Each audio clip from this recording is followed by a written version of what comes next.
নৌকা ঢাকা শহরের মধ্যে এটা আসলে একটা আশ্চর্য বিষয়। এই বর্তমান একবারে রাজধানীর মধ্যে নৌকার তো কোনো সম্ভাবনা নেই, সেখানে আলহামদুলিল্লাহ নৌকার ভ্রমণও খুব ভালো লাগতেছে।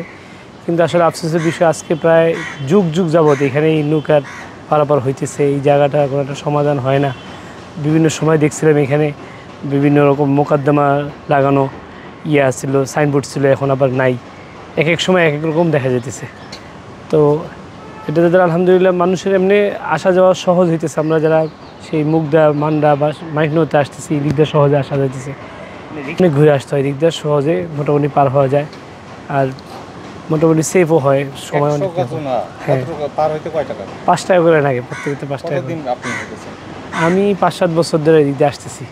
জানতাম অনেক আগের থেকে এখানে চলে, কিন্তু আজকে 5-7 বছর এই দিক দিয়ে মোটামুটি চলতেছি। আপনি 5 বছর এর আগে? হ্যাঁ, প্রায় কয়েক যুগ যাবত, 2 যুগের উপরে এখানে নৌকা চলতেছে।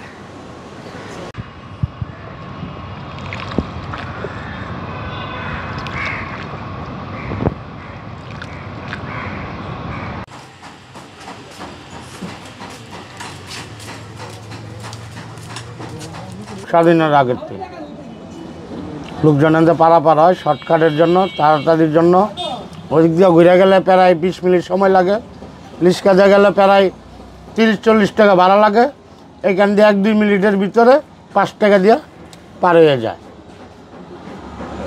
আপনি কতদিন এইখানে?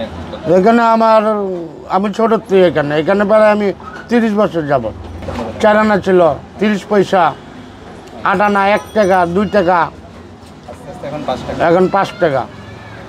বেশি হয়ে নিচ্ছে।